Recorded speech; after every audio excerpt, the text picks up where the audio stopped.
Hi everyone, and welcome to another episode of Govs on the Go Faculty Spotlight, a podcast featuring faculty in the College of Arts and Letters here at Austin Peay State University. My name is Dr. Buzzhoon. I'm the Dean of the college. I'm also the host of the podcast.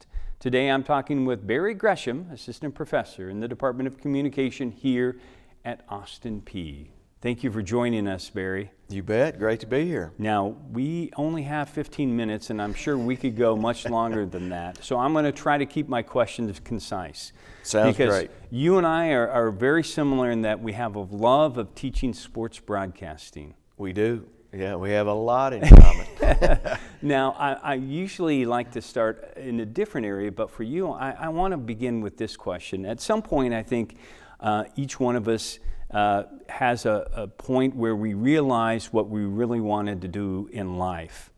And I'm wondering at some point, and when that happened maybe for you, that you had an interest in announcing and sports broadcasting. When did that come along? Well, yeah, as a young child, I always played sports. Absolutely loved football as a youngster.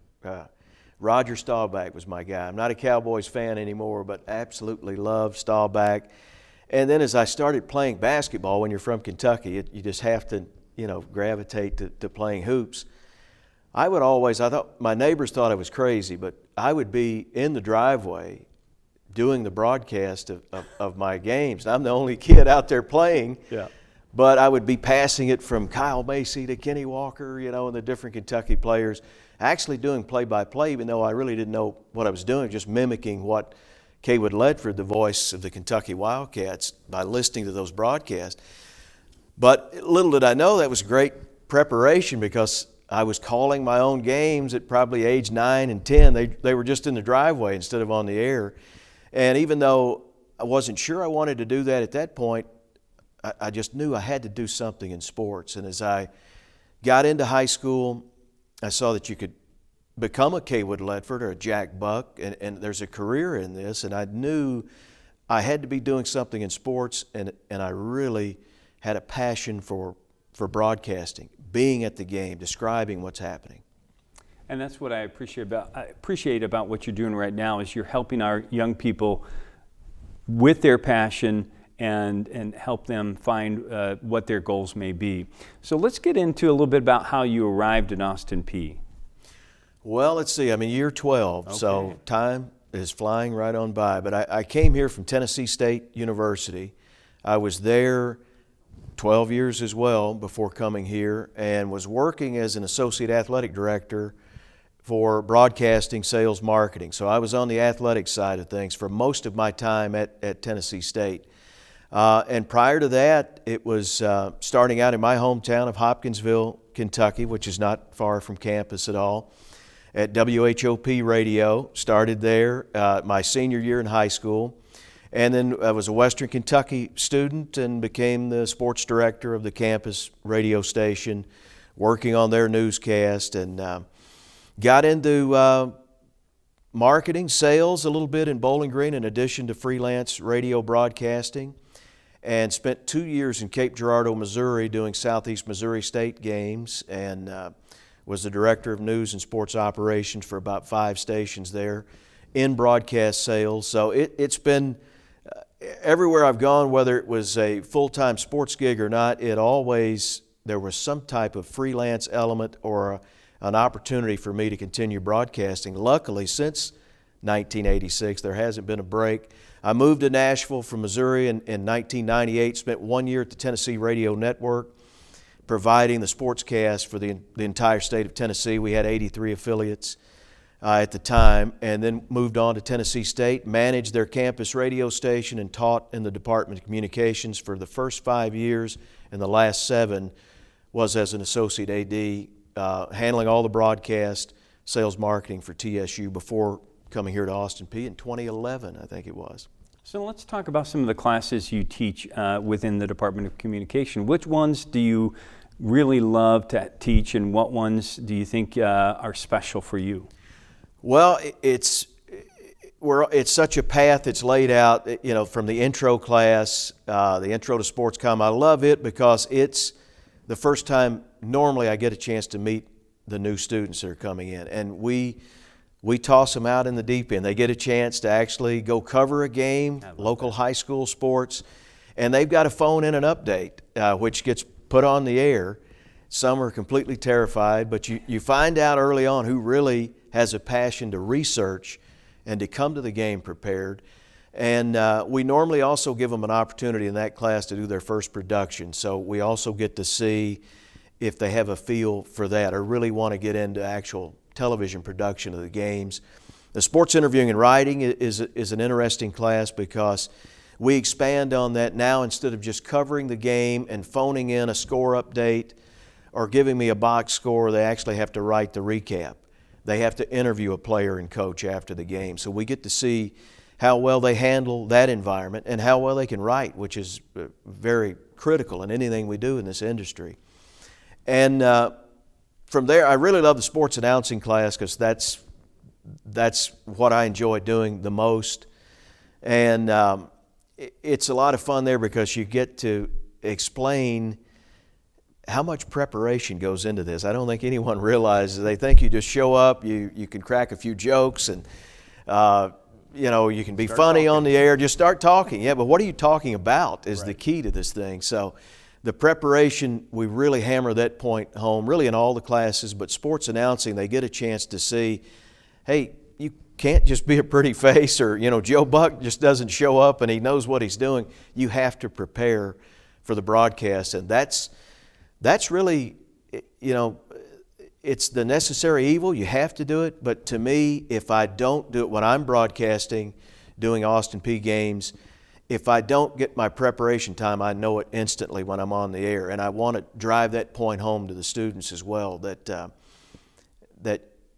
you're going to be more comfortable, more confident if you show up at the arena, at the stadium, and you've done your preparation. It's going to help with everything in the broadcast that night that you do. In all these instances, which is great that what you're trying to provide for our students is this real-life experience that prepares them for a career within sports broadcasting. And as you said, the earlier we can get our students exposed to that, the better, because in my experience, I found that there were some people that only like to watch sports on television. They didn't like to do the hard work that it takes to do the sports production. And another thing that the students, they don't realize is that if the game kicks off at 3 o'clock, we don't get here at 10 minutes till 3. No, you're here 4 to 5 hours early. And it is a glamour side of it because you want to be at the stadium. You're paying big money for tickets to go to these games, but if you could go work, you've got a credential, you don't have to pay to get in, but you have to work the long hours. And as I always tell the students, sports does not happen between 8 and 4:30. Sports are at night, sports are on the weekends.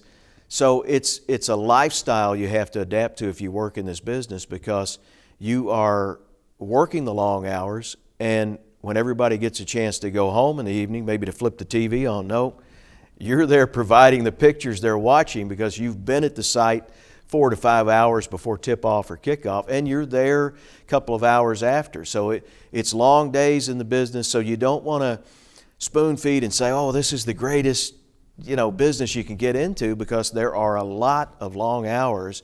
And I think when the students first get here and they choose this as their major, they don't realize how much preparation and time goes into these productions or to being an on-air broadcaster. Well, just as everything that we do here is a group effort, and I know that our sports production, they don't happen just magically, that it takes not only your effort, but the effort of people within the department, faculty, other faculty and staff members, and graduate students and undergraduates all together. But what you've done with the program to elevate it to have recognition both on the regional and national level is remarkable. And why is that important for the program to have that sort of national recognition? You do anything, there's something that draws you to sports, it's competition. Right. Anything you do, you want to compete to be the best. And that's the case here. We realize a lot of times we have to pull back, especially early on when I got here, trying to push it too quickly or thinking we've got to get to this level quicker. And it is still a laboratory. Students are learning, but you still want to be at your best, put your best product out. Just as Austin Peay's competing against Eastern Kentucky on the court or on the field, we're competing against Eastern Kentucky's production of their broadcast. Right. We want to look the best in the conference. We had that luxury in the OVC for several years of being the program of excellence. We're in the new conference now, the ASUN. We don't want to have a dip. Regardless of our numbers through the years, we want to maintain a level of excellence. And you're right, it takes everyone. And you're getting a new crew every semester. That's the toughest part about this job. And we'll make mistakes. Will a quarterback throw a pick? Absolutely. Right. Will a point guard turn it over? They will. Will our replay person have a mistake? Will someone not mute or unmute audio? Those things happen, but just as the players on the court will have to learn from their mistake, they'll go back and look at film, correct it for the next game. We'll do the same thing. We can go back and look at our production, point out mistakes and errors made, and hopefully not make those again. But really the bottom line is competing to be the best. You want your productions to be on par with anything that's out there. The model is ESPN. We're ESPN Plus, but we have the tools from graphics, maybe not the highest end cameras they might have at the elite level, but we have the opportunity to put an outstanding production on, and we've always tried to do over and above the minimum requirements. We do 8 camera shoots for football and basketball. The requirement is typically 3 to 4, and we've always done that. We've kind of pushed it. Even though we may not be ready, we pushed it to get ourselves ready, and the students have elevated themselves to it. And we've been pleased with the productions through the years. Now, you always want your students, I know this is a fact, that anybody that goes through the program, that they have lots of different skills and tools that when they leave this program, they have abilities to contribute in lots of different ways. Why is that important? Well, again, it goes back to a team. So many people involved in this. Production-wise. If there's a breakdown in the offensive line, the quarterback gets sacked. If we have an issue with replay and we get a game-winning shot and we don't have it, that's an issue there. So what we want every student to do when they come through, I always joke that it's kind of like our car wash. You're going to go in, by the time you get out, you're going to have a little bit of everything. Some waters hit you from every level. You might get a little wax here or whatever, the dryer at the end. But even though you want to be, you come in with your mindset, I want to be a sideline reporter, I want to be an anchor, I don't want to learn how to shoot, I don't want to run replay, everybody's going to get a chance to do it. And the students that have fear of the camera, fear of the microphone, they're also going to get a chance to experience what it's like to be out here in front of the camera because it's a different kind of pressure. But we all work together. We're a chink in the a link in the chain, and if any of the links go down, the production will suffer. And the big thing is to be able to know a little bit about everything, because in this day and age, what will set you apart out in the looking for a job? If you're able to do these things and you can move into this pile of people instead of this group, which, well, they can't do this, but they've done this, the more you can put on the resume, right, your versatility will open up more doors. So we want to expose you to absolutely everything from a broadcast production standpoint as it relates to sports. One of the last things I want to talk to you a little bit about is you're also expanding the horizons for our students internationally by offering a study abroad experience. Can you talk about that? Yeah, I've had the opportunity to teach in London 2 times previously, hoping to go this summer. We're still in full recruiting mode, trying to bring students in to join the class. But it's a complete different perspective. You can go to London, you can see, we were lucky enough to be there during the World Cup. It's their Super Bowl. We know how everything shuts down in this country, Super Bowl Sunday. England's in the World Cup, every match, everything stops in one of the world's largest cities. And it was great to experience that, to compare the differences, the sports that they grow up with a passion for, it's different than ours, and how American sports are really making their way into UK and into Europe with the NBA, We're seeing Major League Baseball play in London this year. The Cardinals and Cubs are going to play. So it was unique to see that perspective from a sports angle of how things are different there. And it's just, I would recommend it to anyone. If you get a chance to study abroad, take advantage of that opportunity. It's been two incredible experiences for me, and I can't wait to go back. Well, thanks again for not only being on the podcast, but for what you're doing within the sports broadcasting program within the Department of Communication. Thank you. And thanks to our viewers and listeners out there for joining us. We will continue to profile some of the outstanding professors we have here in the College of Arts and Letters at Austin Peay State University. So until next time, stay safe, take care, and God bless.